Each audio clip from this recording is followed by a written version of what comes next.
مختلف آیات اور مختلف احادیث کی روشنی میں آپ حضرات کے سامنے جو باتیں عرض کرنی ہیں وہ ہیں اسلام میں انسان کی جان کی کتنی اہمیت ہے، اسلام میں انسان کے مال کی کتنی اہمیت ہے، اسلام میں انسان کی عزت اور آبرو کی کتنی اہمیت ہے، اسلام میں ایک مسلمان کے گھر والوں کی عزت اور عصمت کی کتنی اہمیت ہے، اس سلسلے میں کچھ باتیں عرض کرنی ہیں۔ قرآن مجید میں اللہ تبارک و تعالیٰ ارشاد فرماتے ہیں ان اللہ اشتری من المؤمنین انفسهم واموالهم بان لهم الجنہ، اللہ تبارک و تعالیٰ نے مومنوں کی جان کو خرید لیا ہے، انفسهم واموالهم، اللہ تعالیٰ مومنوں کی جانوں کو، ان کے مال کو خرید لیا ہے، بان لهم الجنہ، جان اور مال کے بدلے میں اللہ انہیں جنت دے گی۔ اب یہ جان ہم اللہ کو بیچ چکے ہیں اور ہمارے پاس جو بھی مال ہے وہ ہم اللہ کو دے چکے ہیں، اور بدلے میں ہمیں جو چیز ملنے والی ہے اللہ کی طرف سے وہ اللہ کی بنائی ہوئی جنت، جو اللہ نے ایسی بھی جنت بنائی جو اپنے ہاتھوں سے اسے بنایا ہے۔ اب ذمہ داری کیا دی ہے؟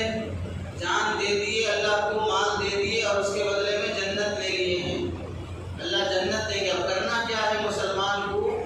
اللہ تعالیٰ آگے بیان فرماتے ہیں بِأَنَّ لَهُمُ الْجَنَّةَ يُقَاتِلُونَ فِي سَبِيلِ اللَّهِ، وہ اللہ کی راہ میں قتل و قتال کریں گے، وہ اللہ کی راہ میں اللہ کے دین پر جب حملے ہوں گے تو دین کو بچانے کے لیے وہ اپنی جانیں قربان کریں گے۔ جان تو اسے دے دیے ہیں، اب یہ جان کہاں گنوانا ہے، کہاں خرچ کرنا ہے، وہ اللہ فرماتے ہیں اللہ کی راہ میں، فی سبیل اللہ، وَيَقْتُلُونَ وَيُقْتَلُونَ، اور جب اللہ کی راہ میں جانیں قربان کرنے جائیں گے دین کی حفاظت اور اعلاء کلمت اللہ کی خاطر، تو یہ مارتے بھی ہیں مرتے بھی ہیں، مارتے بھی ہیں مرتے بھی ہیں۔ اور ایسے لوگوں کا تذکرہ ہم نے انجیل میں، تورات اور دیگر آسمانی کتابوں میں ہم نے ایسے لوگوں کا تذکرہ کیا ہے۔ وَعَدًا عَلَيْهِ حَقًّا فِي التَّوْرَاةِ وَالْإِنجِيلِ، تورات اور انجیل میں ان کی اس عمل کے وعدے کو پورا کیے جانے کا ہم نے ذکر کیا ہے۔ اس آیت میں اللہ تبارک و تعالیٰ مومنوں کی مال اور جان کے بارے میں فرمایا کہ اب ان کی نہیں ہے، یہ اللہ کی ہو چکے ہیں، اور ان سے جب ہم کام لیں گے اللہ کی راہ میں جانے لٹانے کا تو یہ یقتلون، پہلا کام ہے مارتے ہیں، اس کے بعد ایسے بھی حالات آتے ہیں کہ مرنا بھی پڑتا ہے۔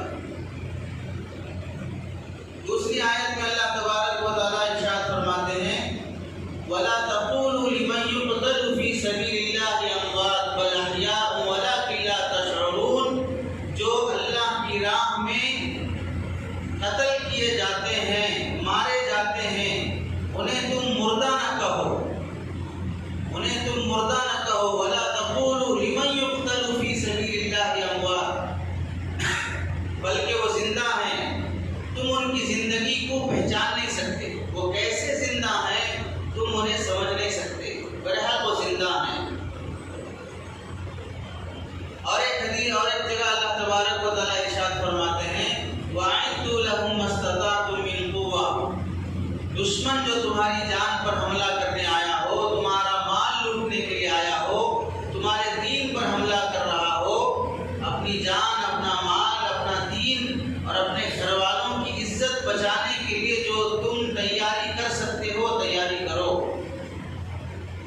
شریعت کی حد میں رہ کر، ملک کے قانون کے دائرے میں رہ کر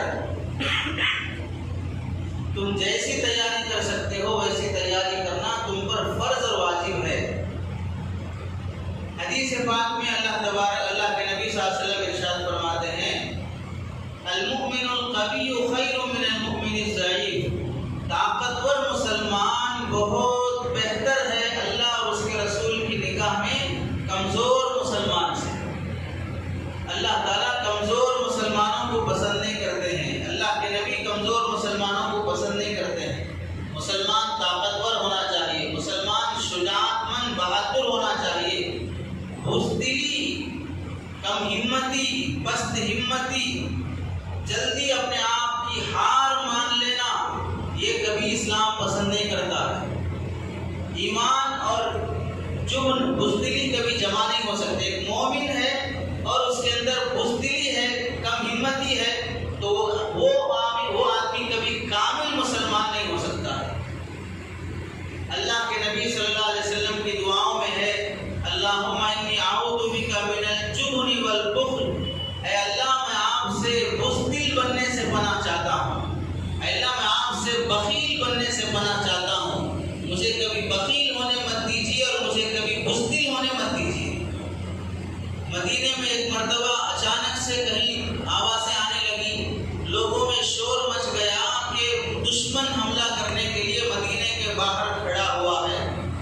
یہ ہلچل چل رہی تھی، ایک صحابی فرماتے ہیں اچانک ایک گھوڑ سوار گھوڑے پہ سوار ہو کر تیزی سے ہمارے سامنے سے گزرا، ہم اسے دیکھ بھی نہیں سکے، ہم ابھی سوچ ہی رہے تھے، گفتگو چل رہی تھی کہ کیا ہو رہا ہے مدینے کے باہر، یہ آوازیں کیسی ہیں۔ 10-15 منٹ کے بعد ہم نے دیکھا کہ گھوڑے پہ کوئی آدمی سوار واپس آ رہا ہے۔ قریب آنے کے بعد جب ہم نے دیکھا تو وہ سرکار دو عالم صلی اللہ علیہ وسلم۔ ابھی کیا ہوا گاؤں میں ابھی ڈسکس چل رہا ہے، لیکن اکیلا شخص سرکار دو عالم صلی اللہ علیہ وسلم گھوڑے پہ سوار ہو کے میرے گاؤں میں کیا چل رہا ہے یہ دیکھنے کے لیے اکیلے نکل پڑے ہیں۔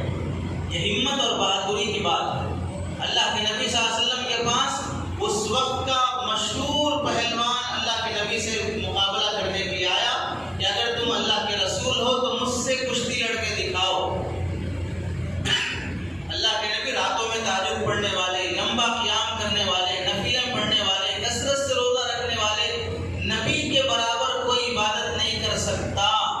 ویسا عبادت کرنے والا شخص اکھاڑے میں پہلوان سے کیسے لڑے گا؟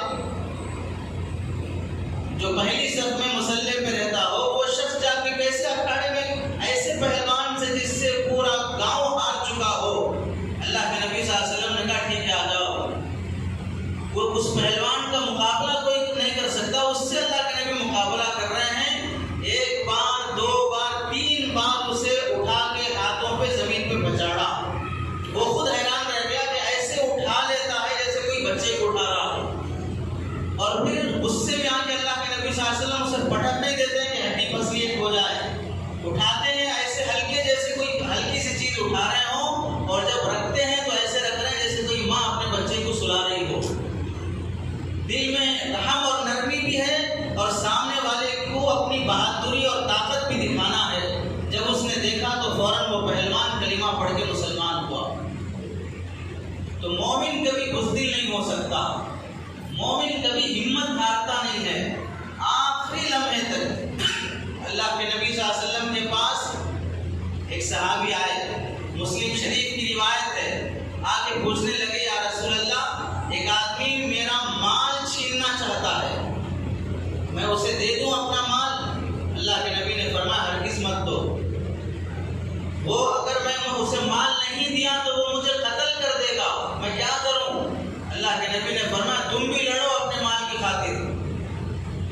اس نے پوچھا یا رسول اللہ اگر وہ مجھے مار دے تو اللہ کے نبی نے فرمایا تم شہید ہو، تمہیں اللہ شہادت کا مرتبہ دے گا۔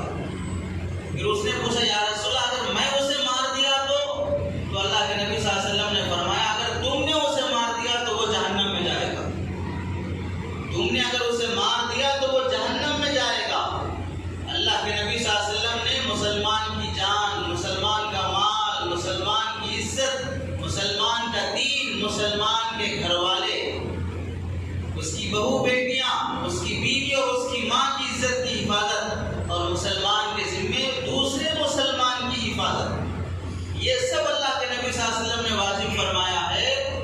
حدیث پاک میں آتا ہے من قتل دون مالہ فهو شہید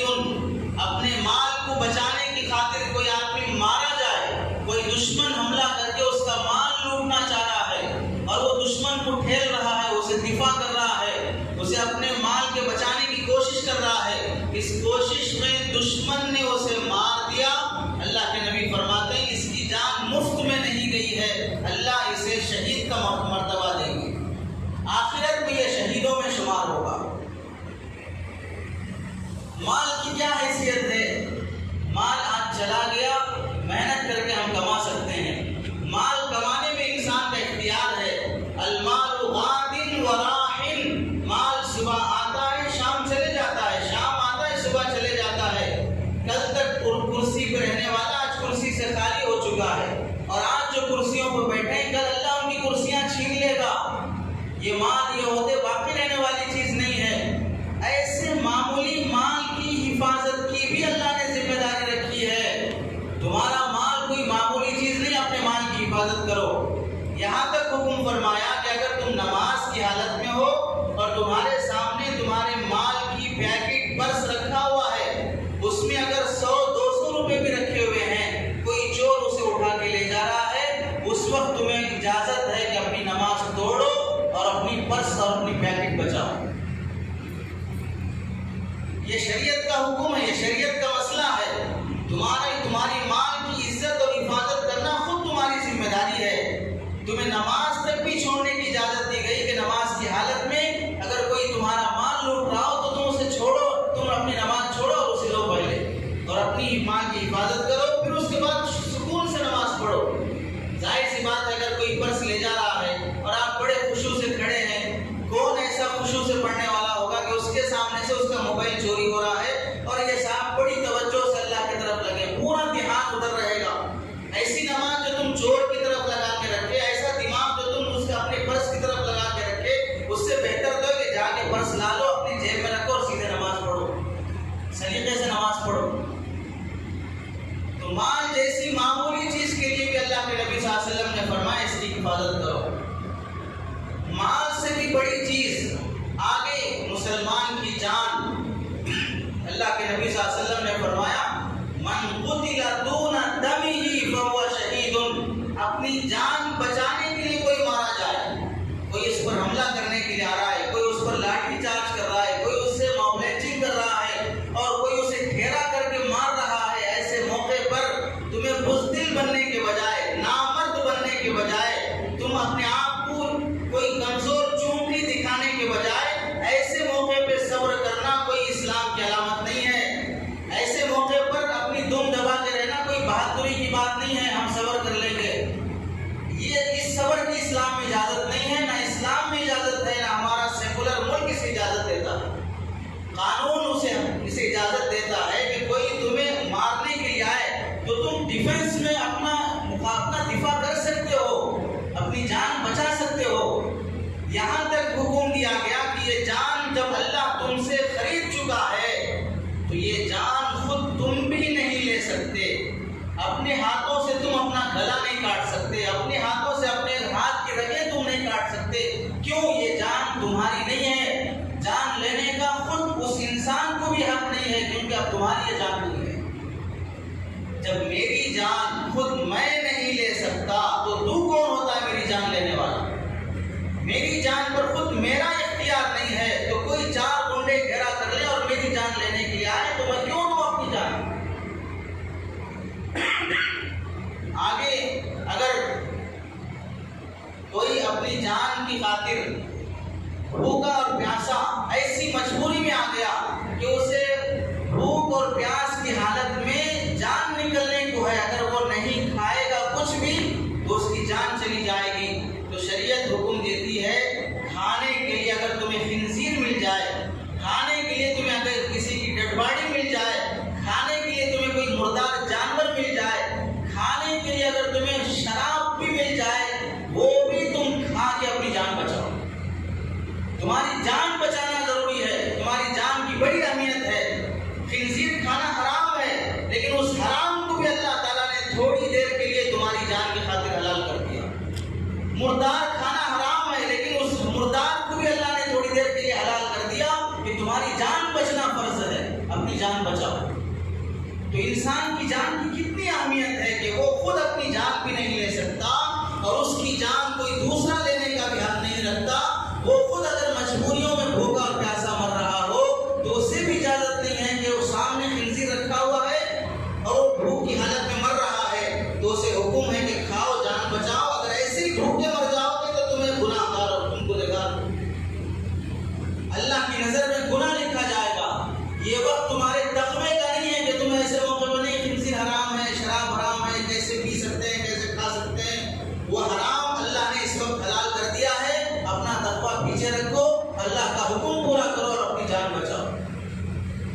کس قدر مسلمان کی جان کی اہمیت ہے۔ اللہ نے فرمایا وَلَا تَقْتُلُوا أَوْلَادَكُمْ خَشْيَةَ إِمْلَاقٍ، مہنگائی زیادہ ہو گئی، سیلریاں کم ہو گئی، نوکریاں نہیں مل رہی ہیں اور فقیری اور غریبی بڑھتی جا رہی ہے، اس ڈر کی وجہ سے تم اپنی اولاد کو ختم نہ کرو، نسل بندی نہ کرو اور اپنی نسل کی پلاننگ نہ کرو کہ بس 2 بچے چاہیے، 1 بچے چاہیے، کیوں کہاں سے کمائیں گے، کہاں سے کھلائیں گے، اسکولوں کی فیسیں اتنی ہیں، مہنگائی اتنی زیادہ ہو گئی، اس مہنگائی کے ڈر سے اپنی اولاد کو قتل نہ کرو، اللہ تمہیں بھی کھلاتے ہیں، تمہاری اولاد کو بھی کھلائیں گے۔ معمولی سے کسی جانور کی بھی جان بلا اجازت لینے کی اجازت نہیں ہے، کسی جانور کے ساتھ بلا اجازت چھیڑ چھاڑ کرنے کی اجازت نہیں ہے۔ ایک بلی کو پیاسا رکھنے پر اللہ تبارک و تعالیٰ، بھوکا پیاسا رکھنے پر اس عورت کو جہنم کا فیصلہ کرتے ہیں کہ اس نے بلی کی جان بھی بغیر کسی قصور کے لی ہے، اسے کھلایا نہیں، اسے پلایا نہیں اور چھوڑ دیتی، کہیں کھا لیتی، وہ پی لیتی، لیکن ایک معمولی سی بلی کو بھی بغیر کسی اس کی غلطی کے مار دینے پر اللہ تبارک و تعالیٰ اس عورت کو جہنم کا فیصلہ فرماتے ہیں۔ جب بلی کی جان کی اتنی اللہ کے نزدیک قدر ہے تو مسلمان کی جان کی کتنی قدر ہوگی۔ تو اللہ کے نبی صلی اللہ علیہ وسلم نے فرمایا اپنی جان بچانے کے لیے تم اگر مارے بھی جاؤ تو تمہیں اللہ تبارک و تعالیٰ شہادت کا مرتبہ دیں گے۔ اگر تم نے اسے مار دیا اپنی جان بچانے کے لیے تو وہ جہنم میں جائے گا جو تمہیں مارنے کے لیے آیا۔ اللہ کے نبی صلی اللہ علیہ وسلم نے ایک مرتبہ فرمایا، ایک حدیث میں، ایک زمانہ ایسا آئے گا کہ دشمن تم پر ایسے ٹوٹ پڑیں گے جیسے بھوکے لوگ کئی دنوں کے بھوکے، ان کے سامنے جب دسترخوان پر کھانے کی مزیدار چیزیں آتی ہیں تو ان کھانے کی چیزوں کو کھانے کے لیے ٹوٹ پڑتے ہیں دسترخوان پر۔ اسے سمجھنے کے لیے ہم اپنا افطار کا ٹائم یاد کر لیں، افطار میں کیسے ٹوٹ پڑتے تھے، کہیں دعوت ہو گئی افطار میں تو کیسے آگے بڑھتے تھے، اور آج کل کے جو شادیوں میں ٹوٹ پڑتے ہیں، نکاح کی دعوت میں، ولیمے کی دعوت میں، جب ایک ٹرپ پوری ہوئی تو دوسری ٹرپ ایسے بھاگتے ہیں، باس والے کا بھی کوئی خیال نہیں رہتا ہے۔ جیسے وہاں برتن پہ آج کل مسلمان دعوتوں میں اور افطار کے موقع پہ ٹوٹ پڑ رہا ہے، اس سے زیادہ کتداعی الاکلۃ علی القصع، کھانے کی برتنوں پر بھوکے لوگ ایسے ٹوٹ پڑتے ہیں۔ تو اللہ کے نبی نے فرمایا ایک زمانہ آئے گا دشمن مسلمانوں کو ہلاک کرنے کے لیے ایسے ٹوٹ پڑیں گے۔ سامنے اگر بریانی رکھی، میٹھا رکھا، روٹی رکھی، فلاں چکن رکھا ہے تو ہر کوئی چلو میں بڑا کے کھا لوں، وہ اٹھا کے کھاؤں، یہ اٹھا کے کھاؤں، جیسے اٹھا کے کھانے کے لیے 2 ہاتھ استعمال کرتا ہے۔ دشمن بھی مسلمانوں کو ختم کرنے کے لیے ایسے پلاننگ کریں گے، یہ بھی مارنا چاہ رہا، وہ بھی مارنا چاہ رہا، یہ بھی لوٹنا چاہ رہا ہے۔ تو اللہ کے نبی سے صحابہ نے پوچھا یا رسول اللہ نحن یومئذ فی قلۃ، اس دن جب یہ دن آئے گا، وہ زمانہ آئے گا تو کیا ہماری تعداد کم ہوگی، ہماری میجارٹی کم ہوگی، ہم زیادہ تعداد میں نہیں ہوں گے؟ اللہ کے نبی صلی اللہ علیہ وسلم نے فرمایا نہیں، اس دن تم بہت زیادہ تعداد میں ہوگے، تمہاری تعداد کی کوئی کمی نہیں ہوگی، 25 کروڑ کے قریب کی آبادی ہے، اور کیا کم تعداد ہو۔ تو پھر صحابہ نے پوچھا یا رسول اللہ پھر کیوں ہمیں دشمن مارے گا اور ہم کچھ نہ کر سکیں؟ اللہ کے نبی صلی اللہ علیہ وسلم نے فرمایا 2 باتیں، 2 وجہ ہیں۔ پہلی وجہ حب الدنیا، دوسری وجہ وکراہیت الموت۔ تم سب کے دلوں میں دنیا کی محبت پیدا ہو جائے گی، رشتے ختم، تعلقات ختم، دوستیاں ختم، انسانیت ختم، بس میں میری فیملی، اس کے علاوہ تمہیں دنیا میں کوئی انسانیت نہیں دکھائی دے گی۔ دنیا کی محبت وکراہیت الموت، موت سے ڈر اور موت سے نفرت۔ موت سے ایسے ڈرو گے کہ جیسے کوئی چھوٹا مظلوم انسان کسی شیطان سے، کسی اژدہے سے ڈر رہا ہو، ایسے تمہارے دلوں میں موت کی نفرت پیدا ہو جائے گی، موت کا ڈر پیدا ہو جائے گا۔ اور دنیا کی محبت ایسی حلال حرام کچھ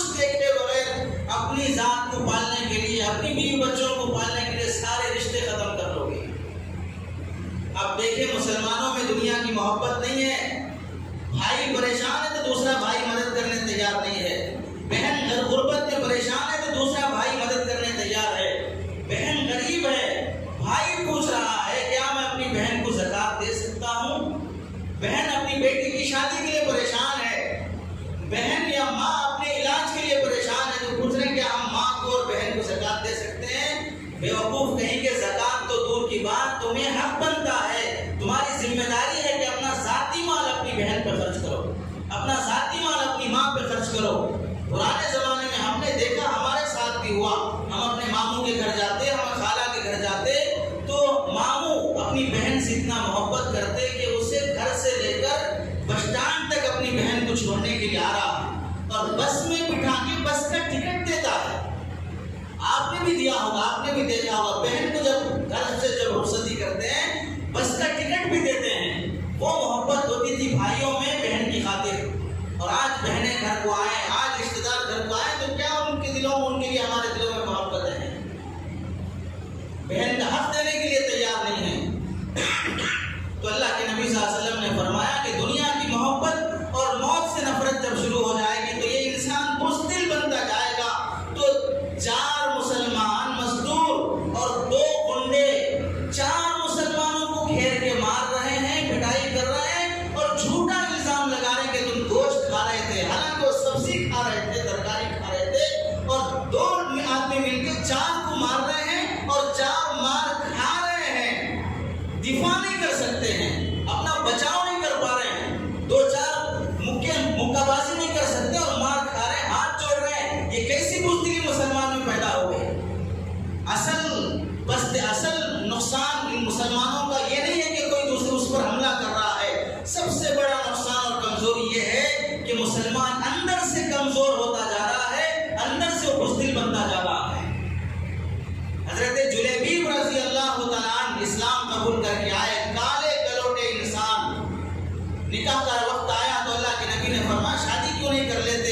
کہا کالا کلوٹا کون شادی کے لیے تیار ہوگا؟ فلاں کے گھر جاؤ اور کہو کہ میں نے بھیجا ہے. گھر گئے اور ان کے والد سے بات کیا تو والد نے دیکھا اتنا کالا کلوٹا انسان، میری بیٹی کے لائق انکار کر دیا.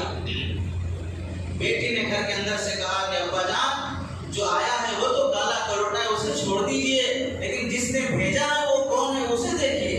سرکار دو عالم صلی اللہ علیہ وسلم نے رشتہ بھیجا ہے تو نبی ہمارے حق میں خیر خواہی کا فیصلہ کرتا ہے، آپ اس رشتے کا انکار نہ کیجیے. وہ صحابی واپس چلے تو باپ پیچھے سے دوڑتے دوڑتے آئے، اللہ کے نبی سے معافی مانگنے کے لیے آئے. باپ تیار ہو گیا، اللہ کے نبی نے معاف فرما دیا. شادی کا وقت طے ہو گیا، ابھی شادی ہونے کو تھی اس سے پہلے جہاد کا اعلان ہوا. حضرت جلیبیب اپنی شادی کی تیاری کے بجائے جہاد کا سامان لے کے جہاد میں نکلے اور جنگ پوری ختم ہونے کے بعد جب شہیدوں کو جمع کیا گیا تو اللہ کے نبی نے فرمایا تمہارا کوئی اور ایک ساتھی غائب دکھ رہا ہے. سب صحابہ نے پوچھا سب آ گئے ہیں.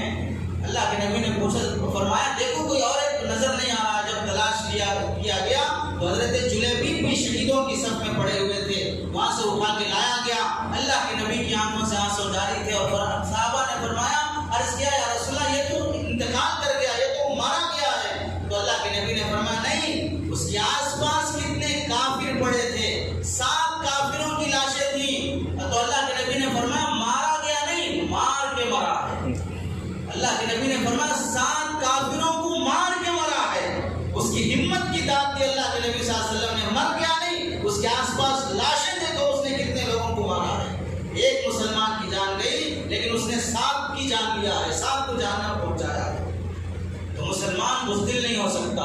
اگر بزدل بنتا جا رہا ہے تو سمجھ لے کہ اس کے دل میں دنیا کی محبت اور موت کا ڈر پیدا ہو گیا ہے. اور سنو، آج تک کوئی ہمیشہ نہ زندہ رہا نہ زندہ رہے گا. موت سے تم کہیں نہیں بھاگ سکتے. اینما تکونوا یدرککم الموت، تم کہیں بھی جا کے گھس جاؤ موت تمہیں آنی طے ہے. دنیا کے ہر انسان کو، ہر جنات کو، ہر فرشتے کو، سب کو مرنا طے ہے. جب مرنا طے ہے تو بزدلوں کی طرح کیوں مرتے ہو؟ بہادروں کی موت کیوں نہیں مرتے؟ جب مسلمانوں کی غیرت کو زنگ لگ جاتا ہے، مسلمانوں کی غیرت کو زنگ لگ جاتا ہے تو پھر ان کی تلواریں شادی کے موقع پر ناچنے کے لیے تو استعمال ہوتی ہیں، اپنے دشمن کا مقابلہ کرنے کے لیے استعمال نہیں ہوتی ہیں. شادیوں کے موقع پر تلواریں لے کے ناچ رہا مسلمان، یہ تلوار ناچنے کی خاطر تھی. یہ تلوار تم اپنے شادی بیاہ کے موقع پر چھکوں کی طرح اپنی بزدلی دکھانے کی خاطر تھی. یہ تلواریں تو تمہاری بیویوں کی حفاظت کی خاطر، اپنی جان کی حفاظت کی خاطر تھی، تمہاری ڈیفنس کی خاطر تھی کہ تم اپنی جان کی حفاظت کرتے. جب ان کی غیرت کو، ان کی بزدلی بے غیرتی میں بدل جاتی ہے اور ان کی کی شجاعت کم ہمتی میں بدل جاتی ہے تو پھر ان کی تلواریں اور ان کی طاقتیں خود اپنے مسلمان بھائی کے خلاف ہوتی ہیں. مسلمان مسلمان کا مرڈر کر رہا ہے، مسلمان مسلمان کی جان لے رہا ہے، دوست دوست کی جان لے رہا ہے.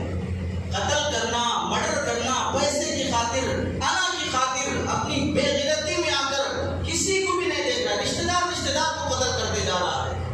یہ تمہاری پلاننگ ہے، یہ تمہاری طاقت ہے، یہ تمہارا مال تو تمہارے دشمن کی خاطر تھا کہ تم اس سے قتل کرتے، اس سے دفاع کرتے، لیکن تم نے اپنے مسلمان بھائیوں کو قتل کرنا شروع کر دیا. مسلکوں کا اختلاف تو دور کی بات ہے، مسلک کی وجہ سے قتل کم ہوتے ہیں، تمہارے ذاتیات کی وجہ سے قتل زیادہ ہوتے ہیں.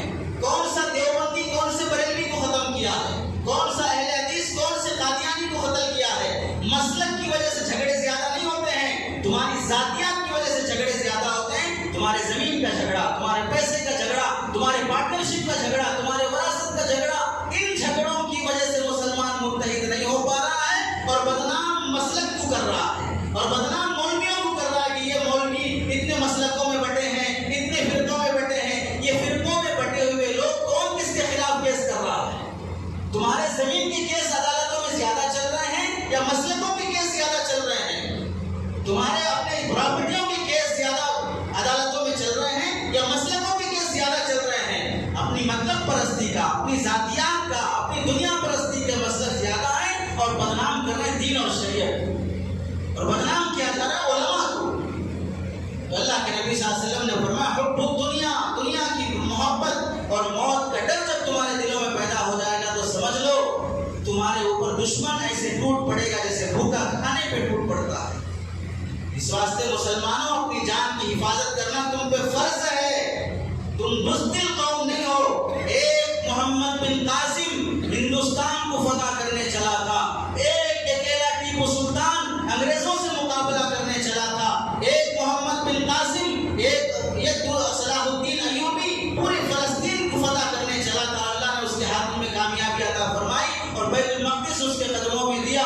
تو بزرگوں، تمہاری خاندان میں، تمہاری نسل میں، تمہارے اسلاف میں اللہ نے شجاعت مند اور بہادروں کو رکھا ہے.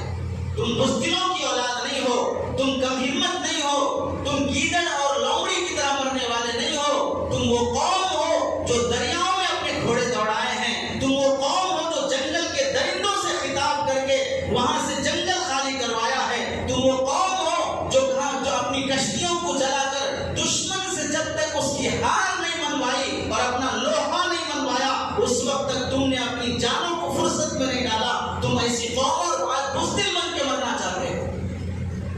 جب ملک کا قانون تمہیں اپنی دفاع کی اجازت دیتا ہے اور شریعت تمہیں فرض کہتی ہے، مسلک حنفی میں، مسلک مالکی میں، مسلک شافعی میں، سب مسلکوں میں یہ حکم ہے کہ مسلمان اپنی جان کی حفاظت کرنا فرض ہے. اگر کوئی اسے مارنے کے لیے آیا تو اسے مرنا یا مارنا بہرحال خاموشی سے مرے گا تو وہ گنہگار ہو کے مرے گا. اسے ہرگز اس بات کی اجازت نہیں ہے. جب جان بچانے کی خاطر خنزیر تک کھانے کی اجازت ہے تو پھر تمہیں جان بچانے کی خاطر تم کسی ظالم پر ہاتھ کیوں نہیں اٹھا سکتے؟ آگے بڑھ کے کسی پر حملہ کرنے کی اجازت نہیں ہے، امن خراب کرنے کی اجازت نہیں ہے، کسی کافر پر بھی بغیر کسی قصور کے اسے چھیڑ چھاڑ کرنے کی اجازت نہیں ہے. حکم تو یہ ہے کہ کافروں کے ساتھ بھی اچھے سلوک سے پیش آؤ، برادران وطن کے ساتھ، ہر مذہب والے کے ساتھ اچھے اخلاق سے پیش آؤ، بلکہ اخلاق کے ذریعے سے ہی نفرتیں ختم کرو. نفرتیں نفرت سے ختم نہیں ہوتی، نفرتیں محبت سے ختم ہوتی ہیں. ان نفرتوں کو محبت سے ختم کرو. لیکن کوئی تم پر حملہ کر رہا ہے، ایسے موقع پہ خاموش رہنا تاتاریوں کی طرح بزدل بن کے مرنا ہے. ایک عورت تاتاریوں کے زمانے میں 50 مسلمانوں سے کہتی کہ یہیں رہو، میں چاقو لاؤں گی، تلوار لاؤں گی اور تم سب کے گردن اڑاؤں گی. اس زمانے کے مسلمانوں میں ایسی بزدلی، 50 مسلمان ایک عورت کی بات پر کھڑے رہتے، وہ چاقو اور تلوار لا کے سب کی گردن اڑاتے اور کسی کی ہمت نہیں اپنی جان بچانے کے لیے اس پر الٹا وار کرے یا وہاں سے چل نکلے. وہ حالات آج مسلمان بھی پیدا ہوتے جا رہے ہیں. اور سنو، جب بھی کوئی قوم کسی کو ذلیل کرنا چاہتی ہے تو وہ دو کام کرتی ہے جو فرعون نے کیا تھا.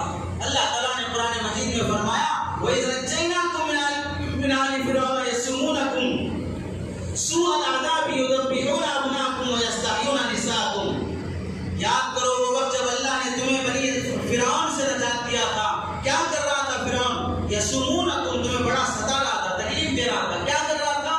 یذبحون ابناءکم، تمہاری نسلوں کو قتل کر رہا تھا۔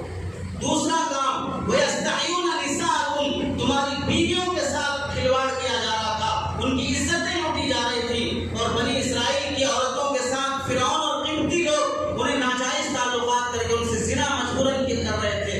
یہ دو کام فرعون کر رہا تھا۔ یہ دو کام جب کسی قوم کو ذلیل کرنا ہو تو کیے جاتے ہیں۔ آج مسلمانوں کے ساتھ موب لنچنگ، گھیر کے مارنا اور ان پر ناحق کیس لگا کر انہیں جیل اور قید کی سزاؤں میں مبتلا کر دینا، یہ اس کی قتل کی شکلیں ہیں۔ اور دوسرا یستحیون نساءکم، عورتوں کے ساتھ ان کی عزتیں لوٹ لینا، مسلمانوں کی لڑکیوں کو ٹارگٹ بنا کر اس کے لیے انعام رکھ کر اس کے لیے پلاننگ کر کے ناجائز تعلقات کر کے مسلمان لڑکی کے ساتھ زنا کرنا اور اس کی ویڈیو بنانا، اسے وائرل کرنا، اس سے بلیک میل کرنا، یہ سب جو بھی کیا جا رہا ہے یہ مسلمانوں کو ذلیل کرنے کے لیے۔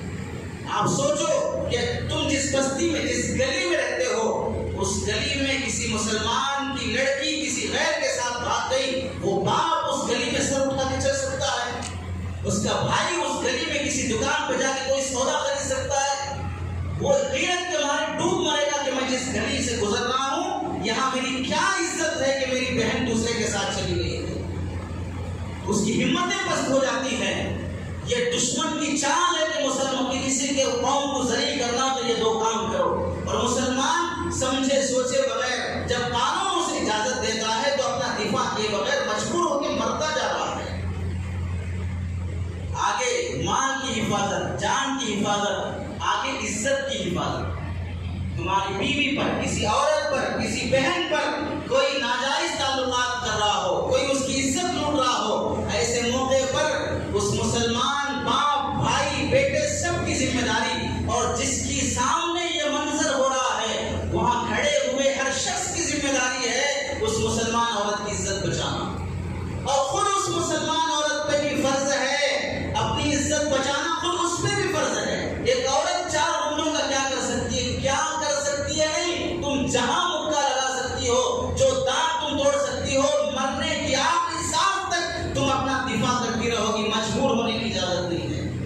یہاں تک شریعت کا حکم ہے کہ اگر تمہیں اپنی عزت کا خطرہ ہو اور تم اپنی دفاع نہیں کر سکتے، اپنے آپ کو بچا نہیں سکتے، تو تم زہر کھا کے مر جاؤ، خودکشی کر کے مر جاؤ، اور چاقو سے اپنے آپ کو کاٹ کے مر جاؤ، اس کی اجازت نہیں ہے۔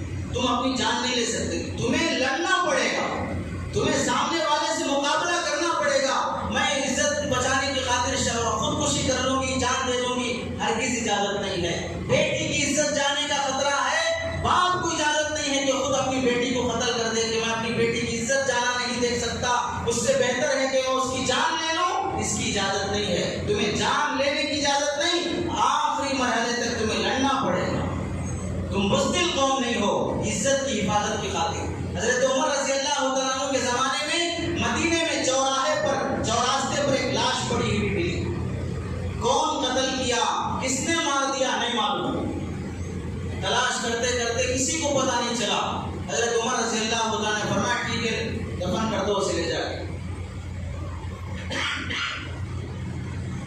چند دنوں کے بعد اسی چوراہے پر ایک چھوٹا بچہ لا کے کسی نے رکھ کے چلا گیا۔ پیدا ہوا بچہ، ایک دو دن کا بچہ لا کے کوئی رکھ کے چلا گیا۔ حضرت عمر کو پتا چلا، بچے کو اٹھا کے لایا، اور حضرت عمر رضی اللہ عنہ نے ایک عورت کے حوالے کیا کہ کہا اس بچے کو پالو، دودھ پلاؤ، میں تمہیں اس کی تنخواہ دوں گا۔ بچے کو پالتے رہے۔ چند دنوں کے بعد اس دودھ پلانے والی عورت کے پاس دو چار عورتیں آتی، اس سے ملتی، بات چیت کرتی، اس بچے کو گود میں اٹھاتی، پیار کرتی، پھر اس بچے کے اس کے حوالے کر کے چلی جاتی۔ یہ معاملہ چلتا رہا۔ اس دودھ پلانے والی عورت نے حضرت عمر کو سنایا کہ بعض عورتیں آتی ہیں، بچے سے محبت کر کے جاتی ہیں۔ حضرت عمر نے فرمایا آئندہ آئے تو مجھے اشارہ کر کے بلا لینا۔ جب آئندہ وہ عورتیں آئیں تو اس عورت نے اپنے کسی گھر کے آدمی کو بھیج کے حضرت عمر کو بلایا۔ حضرت عمر نے آتے ہی سب سے کہا کہ ایک طرف ہو جاؤ، سچ سچ بتاؤ یہ بچہ کس کا ہے، ورنہ میں تم سب کو سزا دوں گا۔ تو ان میں سے ایک عورت آگے آئی اور وہ کہنے لگی یا امیر المومنین یہ بچہ میرا ہے، بتاؤ قصہ کیا ہے۔ تو وہ عورت کہنے لگی کہ آج سے چند سال پہلے آپ نے سڑک پر ایک لاش دیکھی تھی، اس لاش کی قاتل بھی میں ہوں، میں نے قتل کیا۔ معاملہ دراصل یہ ہے کہ میرے گھر میں ایک نوکرانی تھی، اس نوکرانی کا ایک بیٹا تھا جس کی شکل صورت سب عورتوں کی طرح تھی، میں اسے عورت ہی لڑکی ہی سمجھ کر اپنے گھر میں بغیر پردے کے آنے کی اجازت دیتی تھی۔ ایک دن ایسا ہوا کہ میں اکیلی تھی اور اس نے میرے اکیلے پن کا فائدہ اٹھاتے ہوئے، وہ لڑکی نہیں تھی، لڑکی کی شکل کا وہ لڑکا تھا، اس نے مجھ پر زیادتی کی اور مجھ پر قابو پا گیا، اور جب مجھ پر قابو پا کے اس نے میرے سے ناجائز کام کر لیا، میری غیرت نے گوارا نہیں کیا تو میں فارغ ہوتے فوراً اسے قتل کر دیا۔ میں نے فوراً اسے قتل کیا اور اس کی لاش کو لا کے وہاں ڈالا، لیکن حمل رسوات آ گیا تھا، جب بچہ پیدا ہوا تو میں اپنی عزت گنوا نہیں سکتی تھی تو اس بچے کو لا کے سڑک پر ڈال دیا، لیکن وہ بچہ 9 مہینے میرے پیٹ میں رہا ہے تو مجھے اس بچے سے محبت ہے۔ پتا چلا کہ بچہ فلاں عورت کے پاس دودھ پی رہا ہے تو میں اس سے محبت کرنے کے لیے آتی ہوں۔ حضرت عمر کے زمانے کی عورت میں غیرت تھی کہ وہ اپنی عزت کی حفاظت کے خاطر سامنے والے کو قتل کرتی ہے، اور حضرت عمر نے اس کی سزا نہیں دی کہ تم نے ایک آدمی کو قتل کر دیا، نہیں، جو اپنی جان اور عزت کی حفاظت میں قتل کرتے اسے سزا بھی نہیں دی جائے گی۔ تو بزرگوں، مال کی بھی حفاظت، جان کی بھی حفاظت، پراپرٹی کی حفاظت، زمینوں کی حفاظت اور اپنی عزت آبرو کی حفاظت، آگے اپنے مسلمان بھائی کی حفاظت بھی تم پہ فرض ہے۔ اللہ کے نبی نے فرمایا المسلم اخو المسلم، مسلمان کا بھائی ہے، لا یظلمہ ولا یسلمہ، مسلمان خود کسی مسلمان پہ ظلم نہیں کرے گا اور مسلمان کسی مسلمان کو دوسرے کو ظلم کرنے کا موقع بھی نہیں دے گا۔ تمہارے بھائی پہ کوئی ظلم کر رہا ہے، تمہارے مسلمان دوست پہ کوئی ظلم کر رہا ہے، ایسے موقع پر 4 آدمی مل کے مسلمان کو مار رہے ہیں اور وہاں آتے جاتے دسیوں مسلمان گزر رہے ہیں اور دیکھ رہے ہیں، تو علماء نے لکھا ہے کہ یہ گزرنے والے، دیکھنے والے، مدد نہ کرنے والے سب کے سب لوگ قتل میں شامل ہیں۔ ان سب لوگوں کو قتل کا گناہ ہوگا کہ تم نے اپنے بھائی کے قتل پہ کچھ نہیں کہا، کچھ دفاع نہیں کیا۔ نہیں، ہم دل میں برا سمجھتے ہیں، یہ دل میں برا سمجھنا کافی نہیں ہے، دل میں برا سمجھنا کافی نہیں ہے۔ تم سب کے سب اس وقت ظالم رہو گے جب اپنے مسلمان بھائی پہ ظلم ہو رہا ہے اور مسلمان اسے بچانے کے لیے آگے نہ بڑھ رہا ہو۔ اس واسطے بزرگوں، اب نوجوانوں خاص طور سے یہ زیادہ فنٹر بازی کرنے کے بجائے، زیادہ اپنی عقل دکھانے کے بجائے، الو اور بے وقوفوں کے کام کرنے کے بجائے کوئی ٹارگٹ بناؤ، کوئی مقصد رکھو۔ اگر تم ورزش کرتے ہو، اگر تم کچھ اپنا جسم بناتے ہو، اسے صحیح جگہ استعمال کرو، ظلم مت کرو۔ مسلمانوں کے خلاف جو چیزیں ہوتی ہیں، مسلمانوں کے تعاون میں، ملک کی حفاظت میں، غیر مسلم پر بھی اگر ظلم ہو رہا ہے اس کی بھی مدد کرو، دلت پہ ظلم ہو رہا ہے اس کی بھی مدد کرو، کسی کافر پہ بھی اگر ظلم ہو رہا ہے اس کی بھی مدد کرو، انسانیت کا پیغام آپ کرو۔ ایک مسلمان، سچا مسلمان انسانیت کے لیے کیسا خیر خواہ، کیسا رہبر اور کیسا بہترین مسلمان ثابت ہو سکتا ہے، وہ کر کے دکھاؤ۔ بزدلی مسلمان کی شان نہیں ہے اور کم ہمت بن کے مرنا مسلمان کی شان نہیں ہے، ایک نہ ایک دن مرنا ہی ہے، تو ایسے مرو کہ اللہ کا اور اس کا رسول تم سے راضی ہو جائیں۔ جان بچاتے ہوئے مر گئے تو شہادت کا ثواب ہے، اور شہادت کتنا بڑا مقام۔ اللہ کے نبی نے فرمایا سب جنتی جنت میں جانے کے بعد، وہاں کی نعمتیں دیکھنے کے بعد کوئی واپس دنیا میں آنا نہیں چاہے گا۔ ایک انسان دنیا میں واپس آنے کے لیے اللہ سے مانگے گا، اللہ مجھے دنیا میں واپس بھیج دے۔ جنت کی نعمتوں میں کوئی کمی ہے، یہاں کی حوروں میں کوئی کمی ہے، یہاں کی جوانی میں کوئی کمی ہے، سب کچھ ہے، لیکن مجھے دنیا میں واپس بھیج دے۔ کیوں؟ میں تیرے راستے میں شہید ہونا چاہتا ہوں، کیونکہ دنیا میں تیری خاطر مرنے کا مزہ مجھے جنت میں بھی نہیں آ رہا ہے، دنیا میں تیری خاطر خون بہانے کا مزہ مجھے تیری جنت میں بھی نہیں آ رہا ہے۔ تو وہ اللہ سے مانگے گا، اللہ مجھے جنت سے واپس بھیج۔ اللہ کے نبی نے فرمایا، خود اللہ کے نبی جس پر کوئی تلوار اٹھائے وہ بھی جہنمی، اور نبی جس پر تلوار اٹھائے وہ بھی جہنمی۔ اللہ کے نبی نے فرمایا اُرِدْتُ أَنْ أُقْتَلَ فِي سَبِيلِ اللَّهِ ثُمَّ أُحْيَا ثُمَّ أُقْتَلْ ثُمَّ أُحْيَا ثُمَّ أُقْتَلْ، میری تمنا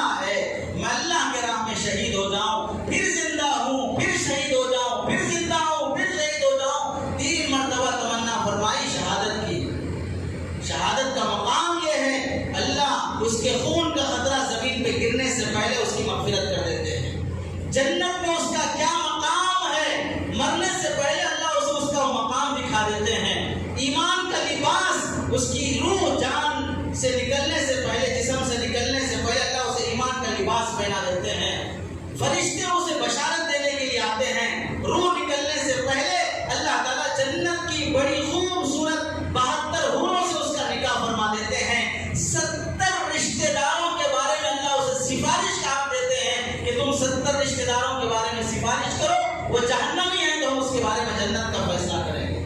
یہ شہادت کا مقام ہے. تو مسلمان شہادت کو معمولی نہ سمجھے، تو مرنے کا ڈر دل سے نکال دے. اگر کوئی دشمن تم پر اٹیک کر رہا ہو، تم پہ ظلم کر رہا ہو، ایسے موقع پہ برداشت نہیں کیا جائے گا.